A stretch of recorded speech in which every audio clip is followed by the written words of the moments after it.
আন্দোলনের জেরে অশান্ত বাংলাদেশ সেই আজ এবার শান্তিনিকেতনে রবীন্দ্র তিরোধান দিবসের অনুষ্ঠান শান্তিনিকেতনে বাংলাদেশ ভবন থেকে স্থানান্তরিত করা হল জগদীশ কাননে।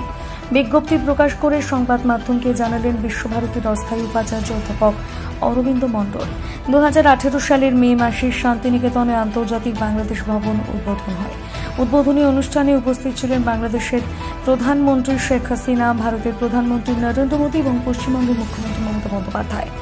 শান্তিনিকেতনে ইন্দিরা গান্ধী সেন্টারের পেছনে 40 কোটি টাকা ব্যয় করে আন্তর্জাতিক বাংলাদেশ ভবন গড়ে উঠেছে। সম্পূর্ণ খরচ করেছে বাংলাদেশ সরকার। বাংলাদেশ ভবনের বহু নকশা প্রধানমন্ত্রী শেখ হাসিনার করা। সংরক্ষণের জন্য 10 কোটি টাকা বিশ্বভারতীকে দেওয়া আছে। সেই সুদের টাকায় এই ভবন সংস্কার করা হয়। 22 শ্রাবণ ও রবীন্দ্র তিরোধান দিবস শান্তিনিকেতনে বিশ্বভারতী কর্তৃপক্ষের তরফ থেকে বাংলাদেশ ভবনে অনুষ্ঠানটি রাখা হয়েছিল।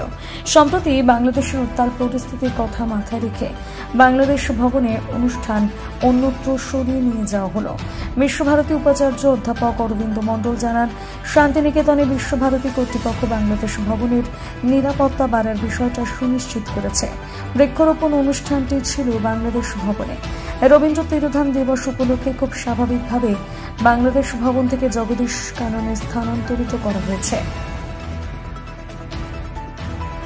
অলরেডি আমরা পিআরও কাছে অলরেডি পাঠিয়ে দিয়েছি। পিআরও মানে জাস্ট 10-15 মিনিটের মধ্যেই দিয়ে দেবে, কোনো অসুবিধা নেই। ঠিক আছে, বাংলাদেশ ভবনে হচ্ছে না, বাতিল হলো, এখানে হবে না। বাতিল বলবো না আমরা, কিন্তু আমরা সিদ্ধান্ত নিয়েছি আমাদের এইখানেই আমরা এটা অনুষ্ঠানটা করব।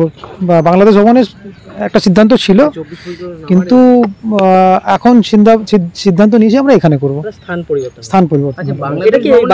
বাংলাদেশের পরিস্থিতির উপর না, এই নিয়ে আমি আর কিছু বলবো না। জাস্ট আমরা সিদ্ধান্ত হচ্ছে এইটুকুই যে আমরা এখানে করছি, বাংলাদেশ ভবনে নয়। স্যার, বাংলাদেশ ভবনে কি নিরাপত্তা বাড়ানো হচ্ছে?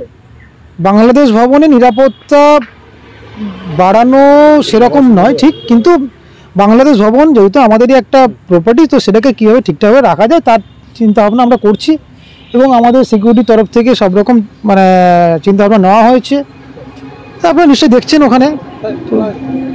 বাংলাদেশের যে পরিস্থিতি, তার জন্য কি পুলিশকে কোনো রকম ইনফর্ম করা হচ্ছে যাতে নিরাপত্তা? আমরা বাংলাদেশের পরিস্থিতি নিয়ে আমরা একদমই ওটা নিয়ে চিন্তা ভাবনা করছি। একটা বাংলাদেশ ভবন রয়েছে আন্তর্জাতিক, বাংলাদেশ ভবনটা আন্তর্জাতিক, কিন্তু বাংলাদেশ ভবনটা আমাদের বিশ্বভারতী।